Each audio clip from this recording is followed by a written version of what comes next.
इसी सवाल को आगे बढ़ाते हुए सैयद अतहर हुसैन दहलवी साहब के पास चलते हैं। आप तंजीम चलाते हैं और सोशल वर्क में भी आप सोशल वर्क में भी एंगेज रहते हैं, तो सर आपसे ये जानना चाहेंगे कि एक सोशल वर्क आप भी करते हैं और पीएफआई जैसी जो पार्टीज हैं वो भी कहती हैं कि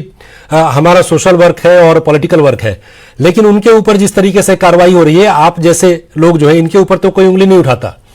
तो पीएफआई क्यों कहती है कि हमें परेशान किया जा रहा है और जानबूझकर एक समुदाय विशेष को, या सीधे कह लें कि इस्लाम से जो ताल्लुक रखने वाले लोग हैं या जो संस्थाएं हैं उनको परेशान किया जा रहा है? अभय जी, सबसे पहले मुबारकबाद देता हूं कि आज आपने मुझको इस डिबेट में बुलाया। मेरी ये खुशकिस्मती है कि यहाँ खुदा साहब भी मौजूद हैं और मैं जम्मू कश्मीर के अंदर ये पाकिस्तान स्पॉन्सर टेररिज्म या इस्लाम की जो गलत वाक़या थी इस आतंकवाद के खिलाफ तब से काम कर रहा हूं, जब खुदा साहब जो है शायद मुझको अच्छी तरह जानते हैं, मुझको अतहर हुसैन, जब वो उधमपुर हुआ करते थे, उसके बाद वो खुदा के फजल डिजी तक पहुंचे, तो हमने जम्मू कश्मीर के अंदर इसी तमाम सोच के खिलाफ जो जमात वहां लेके आई थी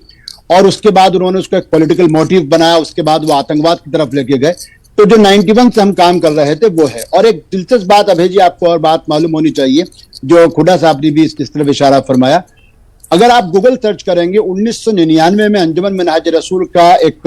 जो इजलास हुआ था वो जम्मू में हुआ था, और पहली मुस्लिम ऑर्गेनाइजेशन, ये सोशल ऑर्गेनाइजेशन थी जिसकी सरकार थी उस वक्त अटल बिहारी वाजपेयी जी सरकार थी,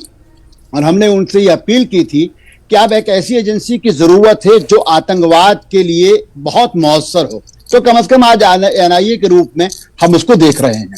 देखिए,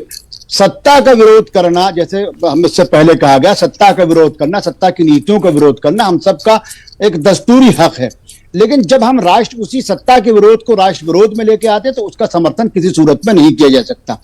पीएफआई की गतिविधियां इब्तिदाई दौर से ही बहुत शक व शुबात के दायरे में रही,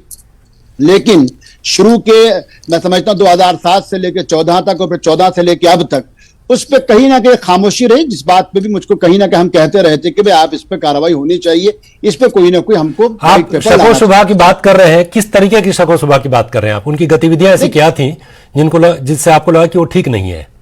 देखिए, वही सब कुछ था जो कश्मीर के अंदर एक जमाने में जमात ने उसको शुरुआत की थी, स्कूलों के अंदर, बच्चों के अंदर, और इस्लाम का एक ऐसी सूरत पेश करना जिससे इस्लाम का कोई वास्ता ही नहीं था, कोई ताल्लुक ही नहीं था। तो जिस गजवे की वो बात कर रहे थे, जिस लिटरेचर को जो उनके नाम से छापा गया, ये तो बहना ये पूरा इस पर वो कहते हैं हमारा नहीं है, लेकिन जाहिर बात है कि उन्हीं के दफ्तरों से मिला जो सिमी करा करती थी। जिस तरीके से सिमी का वो था, तो सिमी का एक अल्टरनेट के तौर पे पीएफआई सामने आई थी, और पीएफआई का समर्थन कभी किसी आम मुसलमान ने कभी भी नहीं किया है। आप जिस स्टेट में आप और मैं बैठ के आज चर्चा कर रहे हैं, इस स्टेट के अंदर भी जितनी पॉलिटिकल पार्टीज थी उन्होंने भी अपने आप को धार्मिक नामों से अलग रखा, उन्होंने भी कहने का नेशनल और पीपल्स के साथ अपने आप को जोड़ा, मगर ये संगठन जिस तरीके से इसने कोशिश की और यानी आसाम तक और तेलंगाना से लेकर राजस्थान तक ये लोग पहुंचे, ये कहीं ना कहीं चिंता का विषय है। मैं सिर्फ इतना अनुरोध करना चाहता हूं एनआईए से कि जो लोग दोषी हैं उनके खिलाफ कार्रवाई हो, फास्ट ट्रैक के अंदर, जो चूंकि देश से जुड़ा हुआ मामला, राष्ट्रीय सुरक्षा से जुड़ा हुआ मामला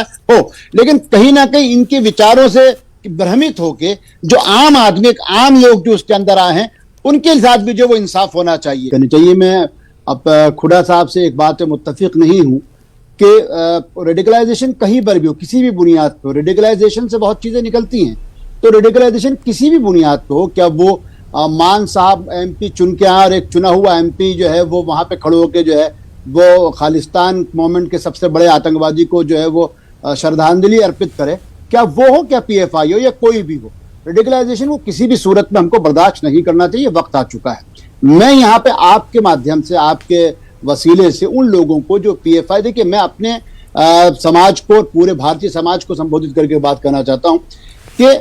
किसी भी सूरत के अंदर किसी भी विचारधारा का मुकाबला आप जो है वो रेडिकलाइजेशन से या आतंक के साथ जो आप करते हैं, तो खुद आप अपने आप में दोषी हैं, दूसरा दोषी हो जाना नहीं। मैं पॉलिटिकल इक्वेशन की बात कर रहा था दहलवी साहब। जी, सियासी लोगों की अपनी मजबूरियां, खुदा साहब कह चुके हैं, हर सियासी जमात की अपनी मजबूरी होती है। आज आपने देखा, आप मैं बड़ी तकलीफ के साथ मैं एक बात कह रहा हूं, बहुत तकलीफ के साथ, आज आपने देखा कि उड़ीसा की एक जेल के बाहर जो है एक ऐसा व्यक्ति जिसने जो एक पादरी को जिंदा और उसके बच्चों को जिंदा जला दिया था, सैकड़ों आदमी वहां जमा हो गए। तो ये सियासी जमातों की अपनी मजबूरियां हैं और ये सियासी जमातें किसी हद तक भी जा सकती हैं। मैं सिर्फ एक बात कहना चाहता हूं जो अभी मदान साहब कह रहे थे। देखिए, वो लोग जो पीएफआई को इस्लाम के साथ या माइनॉरिटी के साथ देख के कह रहे हैं कि साहब इनके साथ ज्यादती होगी, मैं उन लोगों को भी एक बात बताना चाहता हूं कि पाकिस्तान, भारत से ज्यादा पाकिस्तान के अंदर रोजाना एंटी टेररिस्ट जो एफआईआर होती है उनकी तादाद मेरे पास जो मौजूद है अभी, तकरीबन एक दिन के अंदर जो 1200 से ज्यादा एफआईआर दर्ज होती है। खैबर पख्तून में पाकिस्तान ने क्या कुछ कर रखा है आप और मैं सब जानते हैं। बलूचिस्तान में वो आतंक के नाम पर क्या कुछ कर रहा है हम सब जानते हैं। कराची में किसी, तो मेरा कहना है कोई भी राष्ट्र हो, क्या वो अमेरिका हो या पाकिस्तान हो या सऊदी अरब हो या ईरान हो या मलेशिया हो, जब कोई चीज राष्ट्र विरोध पे आती है तो वहां पर यह नहीं देखा जाता कि जिसके खिलाफ निश्चित कार्रवाई तौर हो रही है। पर जी बिल्कुल सही कह रहे हैं आप। अगर राष्ट्र के खिलाफ अगर कोई काम करता हुआ कोई भी व्यक्ति